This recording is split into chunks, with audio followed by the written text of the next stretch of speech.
Hi, everyone. Today we're going to talk with Grace Galletti. She is the phenomenal filmmaker who has made a really thought-provoking documentary, The Weight They Carry, about veterinarians and the struggles they find being veterinarians in this day and age.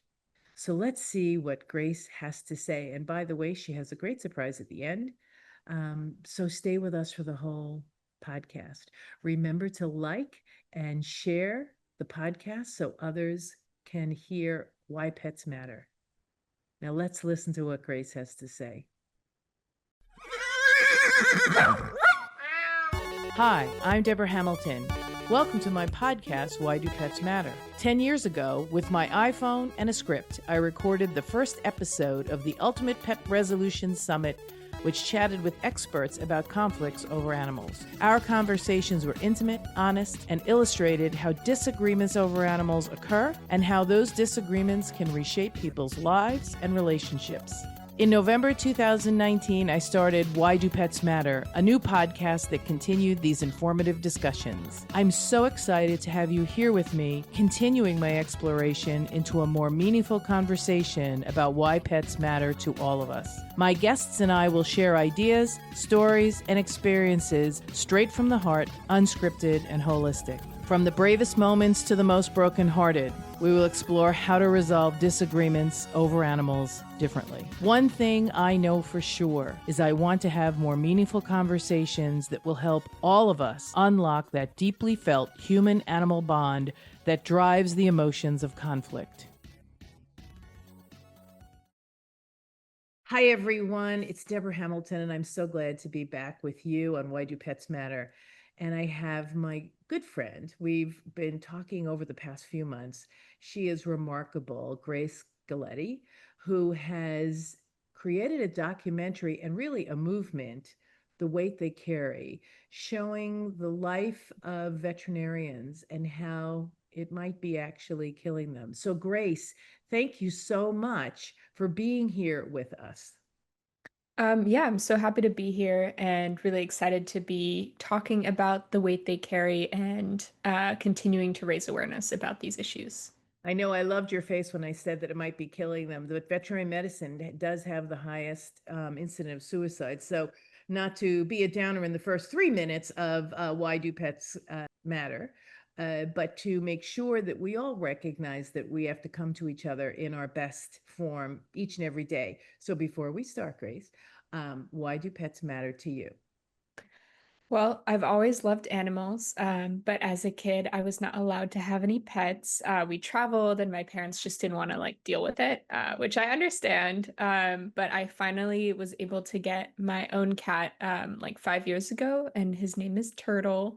And at first it was actually really stressful. I had a lot of anxiety. I was struggling with my mental health at the time, and it was like November of the 2020. So the pandemic was happening, probably why I had a lot of anxiety. But I really didn't think that I could take care of a cat. Right now it seems kind of ridiculous because it's so easy. But back then, Turtle kept waking me up at night and I was sleep deprived and I was just struggling. And after a few nights of putting him in the living room, and sleeping well, sleep is so important to be stable. And then we got a little routine going and everything kind of settled and we've been best friends ever since. And it's just really so wonderful. I mean, he's been really helpful for my own mental health, apart from the beginning. um but yeah, I mean, it's just so wonderful to have someone to come home to who's just smells so good. And I it's just, yeah, it's just like an adorable ball of fluff who's there, when I'm crying, when I'm tired, when I'm feeling good. I can just cuddle him. And yeah, I mean, pets matter so much because they're just always there and Yeah, I think someone on another one of your podcasts had said that they offer unconditional love, and that's totally true. And it's kind of a way to relearn love that, from perhaps previous circumstances were not perfect. And yeah, so it's been a really great way to learn how to take care of another being and taking care of myself too. I love that. They think we're perfect. I've now shifted to a lot of information on my website that comes from the place of try to be the person your pet thinks you are, because they really do think you're the cat's pajamas, to Turtle's fur color, his pajamas, uh, because they really create that space where at the beginning he was feeling you out, you were feeling him out, and now you both are in a cadence that creates that wonderful space that Hmm. makes us feel better when we're feeling sad, feel happier when we're feeling happy, and know that some being in the present is so glad to have you in their life. Hmm. It just Yeah. is phenomenal. And so you are a filmmaker. Hmm. Yeah, I'm a documentary filmmaker, and I am also trauma informed, so I focus a lot on mental health. That's really my specialty because of my own struggles with mental health. I know how hard it is to even just talk about it, to, have conversations with friends or family or, being in classrooms. It's kind of awkward. I think the pandemic has made it a little more acceptable to talk about mental health, but it's still pretty stigmatized, especially when you talk about like deeper issues like suicide. And so my mission as a filmmaker and journalist is to really destigmatize mental health. And what helped me in my healing journey was hearing other people talk about their own experiences and to realize that I was not alone. And so that's what I'm kind of trying to give to people is yeah, like feeling that they are not alone, understanding that it's not them, they're not crazy. There's a lot of systemic issues that can contribute to their mental health, and that it's not just their responsibility as an individual to heal themselves. It takes a lot of change. And then, yeah, to be able to talk about it and heal. I I think that one statement is you're not alone is such an impactful and important statement, especially for what you're bringing to various areas. Now, when did you get started? Because you're so young. I would love to know how long, and did you know that this was something you wanted to do, or was it something that unfolded for you and you said, wow, this is really feeding my soul. I'm staying present and grounded. So let me navigate this a little further. Hmm. No, I'm definitely not one of those people who got out of the womb and was like, I want to be a documentary filmmaker. That was not me. I actually did engineering in undergrad and I wrote a lot during that time. And so I really, um, I thought it wasn't bad writing. And so storytelling was something that was really important at the time for my own healing because I was struggling a lot with mental health. And it was a way for me to express myself and deal with all these complicated emotions I didn't know how to handle. So I eventually moved towards creative writing, and then I happened to take a documentary class, and I was really interested in it, but I didn't really know how to move forward with that. And then the pandemic happened, and I was looking into grad school again because the economy wasn't great. And I found this journalism program at UC Berkeley, and they had a really good video/documentary program there. And at first, I thought I would be like multimedia, like try some video classes, but maybe I would do something else, and it wouldn't be my focus. But after, 2 years of doing a lot of documentary work, I just fell in love with it. And a lot of my work has been, on the serious end of the spectrum, but the making of it has always been really fun. So, with the weight they carry, Which it is a new documentary that is going sort of viral, which I'm so glad for you. Tell us a little bit about how you came upon the topic and then how all the doors seemed to um, open when they needed to for you to continue that journey. So it's really thanks to kind of why pets matter. It kind of goes back to that because I was at the veterinary office with my cat Turtle, and I think he had a fever, and it was kind of stressful. And I was like looking up on Reddit, sort of like what was happening, and I happened to find that there were a lot of people like yelling at veterinarians, and calling them out on social media and like cyberbullying them. And that really lit a spark in my mind because a lot of what I've been doing is mental health related. And I was like, this doesn't sound good for their mental health.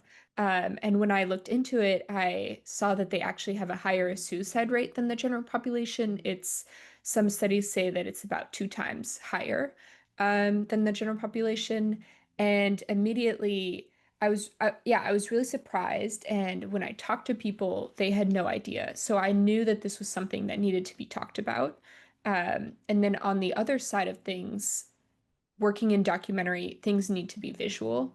And I thought that it was a really compelling visual story because of the animals. And, everyone loves animals. And even when we were just showing, some really rough footage from to our like workshop class, everyone was really invested because there's just the automatic tension of what's going to happen to these animals. Like you automatically, they're so innocent that you just care about them and you want to root for them. So it was kind of this perfect, honestly, story because it was not talked about. Pet parents really didn't like 9 out of 10 times I talked about it, people had no idea. And then it was also very visual, um, and a good way to break the silence around this topic. And the emotion, because there's so many emotions going on, I think, while you are caring for your pet. Like you said, when you first got Turtle, the first few weeks might have been a little rough because you were both getting used to each other's schedule. And then you become sort of symbiotic. And then you go to this person who doesn't know Turtle as well as you do. How do you give them that information while also respecting that they have, a medical degree? Mhm.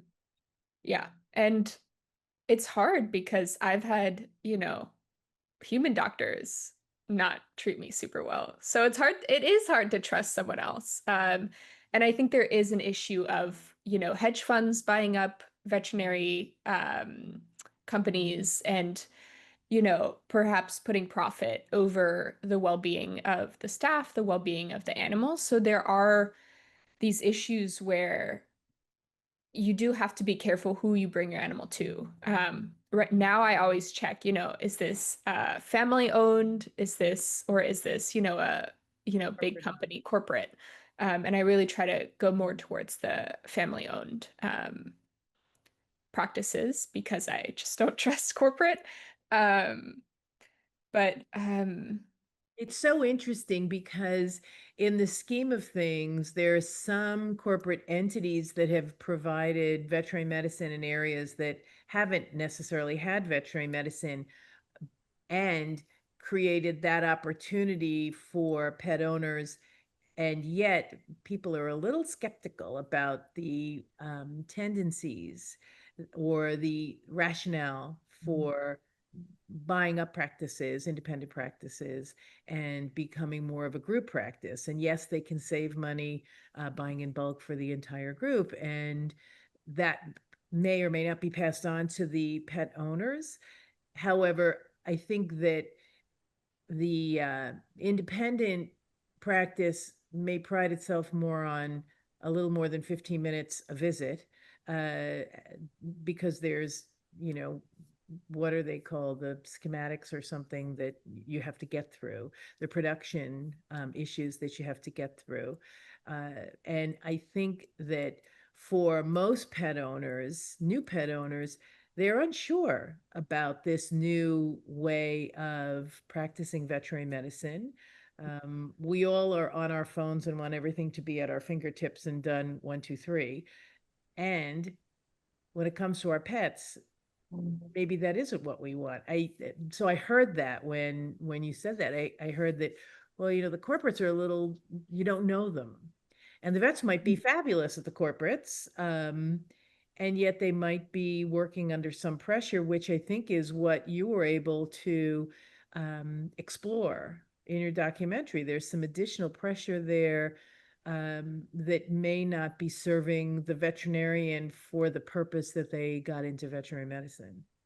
Yeah, I mean, should we talk about sort of what their stressors are and why they have this higher suicide rate? Well, absolutely, because I mean, I want everyone to find a place where the documentary is being played, and we'll Hmm. get those links out so that you can get a broader audience, because it's important for pet owners and veterinarians to understand that someone has opened the door and put a flashlight in and shown some of the things that might need addressing. We're not saying that, one is better than the other, or we're just exploring and curious. It's sort of my mantra. Let's be curious about how we can make everybody's life better, the pet owner and the veterinarian. Hmm. Hmm. Yeah, and I think that it's just something to be aware of because there are a lot of myths about veterinarians that, they make a lot of money and they only care about that and that things are really expensive because yeah, they need to buy a Porsche or something like that. But actually they struggle with a lot of debt and they don't make as much money as human doctors. And so they really do come into this practice for the animals and they want your animal to live and to succeed and to thrive. And they're not, I mean, at least for the most part, are not trying to like rip you off and just do whatever to take your money. Um, They're recommending things that could be good for your dog. Do you have an option whether or not to take it? Yes. And an educated consumer is the best customer. And how can we support our veterinarians so that they have a really good life, mhm. while their clients are also having a good life? Well, one of the stressors is just, the veterinary profession itself. It is hard. I mean, you deal with cute puppies, and then the next case you see is euthanasia. And, there's also a lot of these, ethical dilemmas because some people have like limitations in their finances and they can't, maybe provide a surgery or a medication that could save their pet's life. And it's really hard to be having all these really morally challenging discussions and problems. And then, you just have to go to the next case and you don't have time to process. So I think there's really systemic things that need to be addressed in the veterinary profession itself of, more debriefs. I made a film about firefighters and they see a lot of bad stuff. It's just, they do a lot of medical calls, even the fire calls. It's very stressful. They see a lot of things that are traumatic. And I followed the Berkeley Fire Department, and they had created a peer support program to create these debriefs whenever they had sort of triggering incident, and they check in on each other more, and they ask ourselves like, "Hey, I know you had this." And this call could have like reminded you of something that you experienced. Are you okay? And so, kind of bringing that into the veterinary profession, I think, In a is really more thoughtful important. in a more thoughtful way. It might be hit or miss, Hmm. but you're bringing up an incredible point, because yes, the firefighters have incredibly emotional responses to different things. But then they have downtime. In the vet industry, there's really no downtime until you get home. And if you have a family, you don't have any downtime. I'll just say that because I had a family and you don't have any downtime. So, how do you process that? What did you come up with when you were doing the fireman? And then how did you bring that into the vet med, if you did, or are suggesting it and possibly carrying through with, future things? Actually, I feel like the firefighter documentary was very hopeful, a little bit funny, and really kind of highlighted a solution. Whereas the veterinary documentary, I was really focused on the problem because I feel like, firefighters, it's obvious what they see is hard. They would be traumatized by it. I feel like that makes sense. But veterinarians, I think the way I approached it was really more, why is this happening? And trying to sort of kind of like peel the layers of an onion and little by little get to the heart of why they're struggling. And so, if you want to watch it, it's available to stream. It's also available to, you can host a community screening, which is really great because then you can discuss amongst each other the issue. You can do a little Q&A with me or, vet in your community. And it's really great to be able to not just watch, but also process. Because it is a heavier topic. And the other thing that I've done on this, like my reason for doing this was, like I said, to raise awareness and also to make people feel that they're not alone, but also to connect people with resources. So I also added resources on my website for people in the veterinary field. And also to add, it's not just veterinarians, it's the whole staff. It's vet techs, it's support staff, it's people in the at the front desk. So everyone is concerned, and it's not just veterinarians. I love that. I love that because it is a culture within the practice. And it's interesting because in the work that I do, I always stress to the veterinarians, you really have to be transparent with the client and bring them in as a team member. And most of them have a lot of pushback to that. And I go, how will they ever know what you are dealing with if you don't enable them? And I love how you said peel back the onion, because yeah, I go from a puppy to telling someone their dog has cancer and needs chemotherapy, which they may or may not be able to afford, and it's a young dog. And then I go on to a dog. I had a vet, and I just got chills up my back. I had a dog, and we put her to sleep. The vet was not able to come, and about 5 years later, she said to me, I always regretted not being able to help you transition Buffy. Mhm, I said, well, we got Lap of Love and they were wonderful and this and that. She goes, no, she said, I brought Buffy into the world. And I love to help the families and be there with them because that dog's been as much a part of my practice life as it's been a part of their life. And these are the kind of vets we want, right? And I didn't even think that it would matter to her oh, that I took Buffy to Lap of Love because she wasn't able to do it, and Buffy needed to transition because she was not well. And mhm, realized, wow, like you said, there are so many emotions going on that we don't really get to see as pet parents. mhm.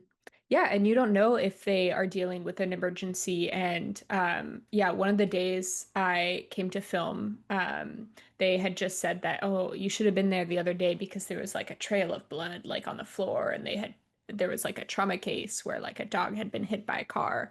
And you know, you don't know what the practice is doing right now, and all you think about is your animal because obviously it's like your baby and you care about it and you want it to be seen now. But just maybe taking a step back and thinking they're doing the best they can. They might have, other cases that are perhaps a little bit more important going on. Um, and just, yeah, just trying to take a breath and tr trying to be human and understanding that, And yeah, having they a are little trying the grace, best they can. not to belabor it, but having a little grace, which is a beautiful name and a beautiful state of mind. Have a little grace.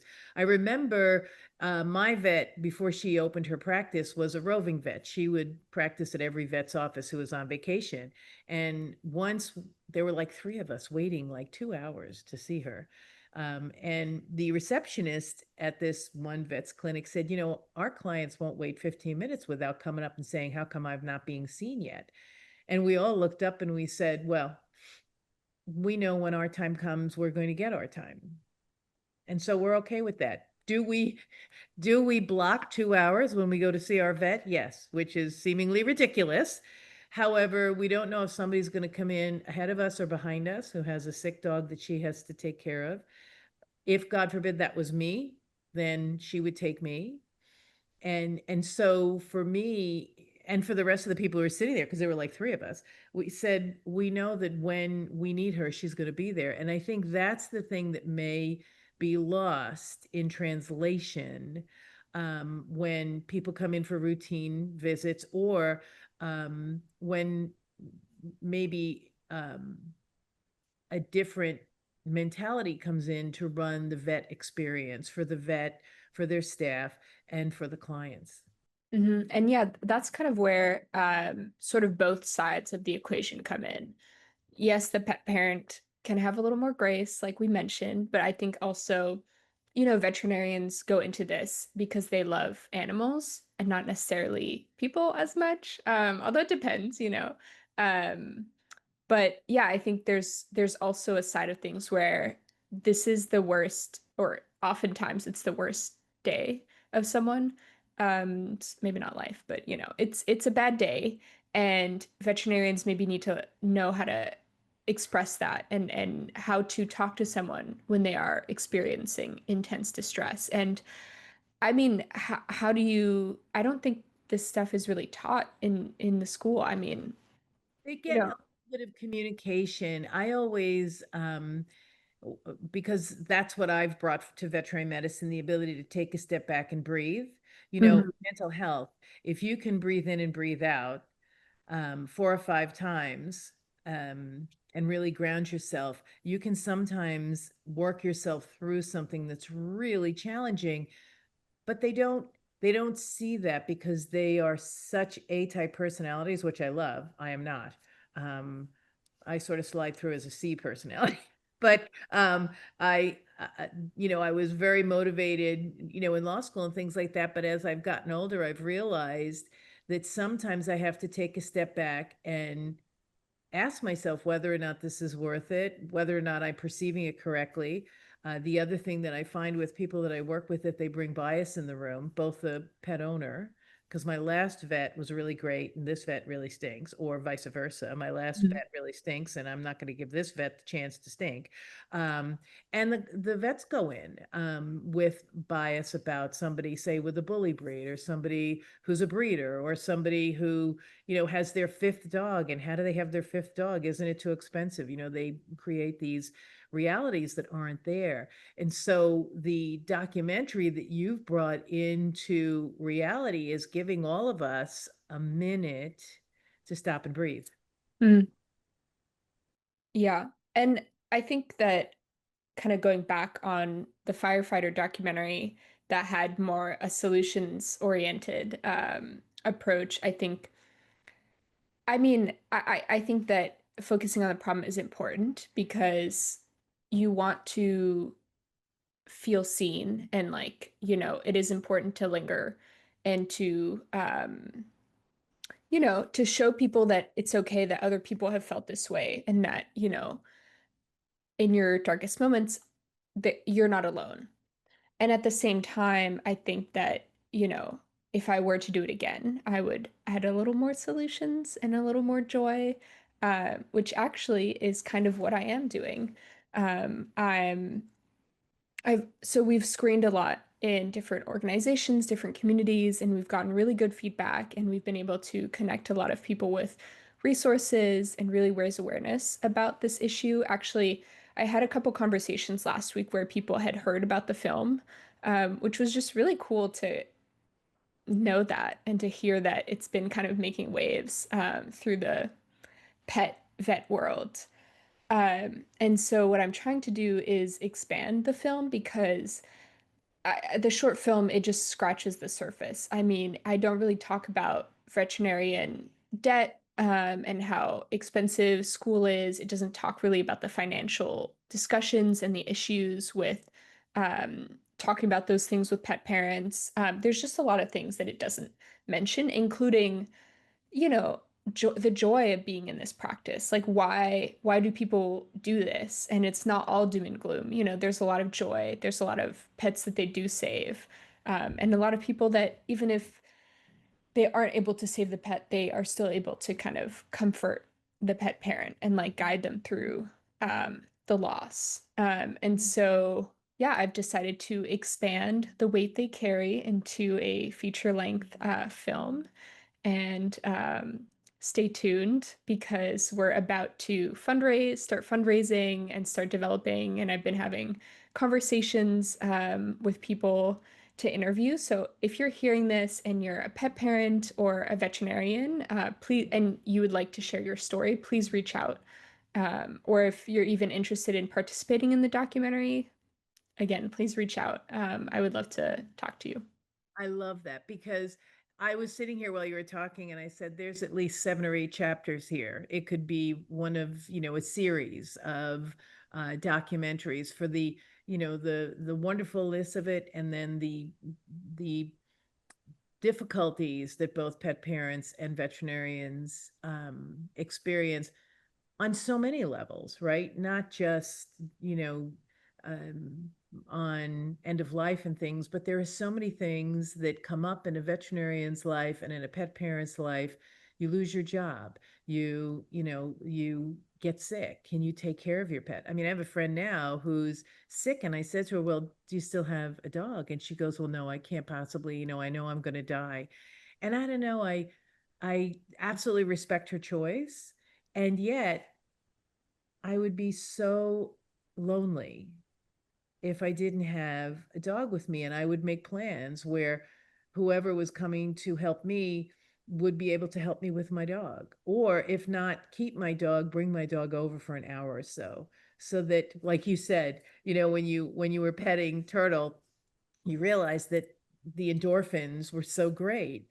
And okay, I mean, that's why therapy dogs are so great, because they Mhm. go to the hospitals and make sure that people aren't totally detached from that human animal bond. It might not be their dog, but it's a dog, and or a cat. Well, cats aren't really therapies because so many people are allergic, but you know what I mean. And so I love that you're going to expand it to a full document. We have, Why Do Pets Matter will fully support whatever you're doing and help get everything out there, because for me, this is the conversation that everybody's a little afraid to have, because it's a scary conversation. As you said, we've gotten better talking about mental health, but veterinarians are supposed to be supermen, and so they're and women, and they're not supposed to really have a downtime, but they do. And I think that if we all create that space like the firemen do, to decompress, to take care of ourselves, and to learn to communicate in a way that's less reactive and defensive and a little more just curious and thoughtful. Tell me what you're thinking, Grace, as opposed to this is what you have to do. Because, at that point, Grace doesn't know whether to wind her watch or take a walk. I mean, she doesn't know. This is all new, whatever's happening to her pet. And giving people the time to really have that grace is phenomenal. So I am so thrilled. I can't believe we've run out of time. But I am looking forward to helping in any way I can. And Grace, give everybody the place where they can go to either watch it independently. I'm going to put it in the show notes too, everyone. So if you can't write this down because you're driving, that's fine. Grace is going to tell you how to follow her, how to watch the documentary, and how to support the greater effort that she's putting in to create this conversation. So it's really simple. It's just theweighttheycarry.com. And so you can find all of the information on how to stream it, how to host a screening, resources, little actions that you can take. And I think just one last point is my hope with this documentary is not just to focus on the veterinary experience, but also the pet parent experience, and to bring them in more. Because what I realized through a screening with the Association for Pet Loss and Bereavement is that pet loss is really stigmatized as well, and it's a big thing, and it's so emotional and impactful. And maybe it's not taken seriously enough right now. And so I would love to kind of basically connect veterinarians and pet parents on mental health through this like shared love of animals. Because we both love animals and we want them to live and we want them to thrive. And hopefully through that we can kind of open up this discussion of mental health and how we can all take care of each other. I love And then one last organization I want to shout out is Pets Are Wonderful Support. Pets Are Wonderful Support Paws. And they have little organizations around the country, and they help with taking care of your pet if you are sick, if you have to go to the hospital, things like that. So check them out. Wonderful. Thank you so much, Grace. And until next time, everyone, kiss your pet for me. This is Deborah Hamilton, Hamilton Law Mediation and the Why Do Pets Matter podcast. Take care.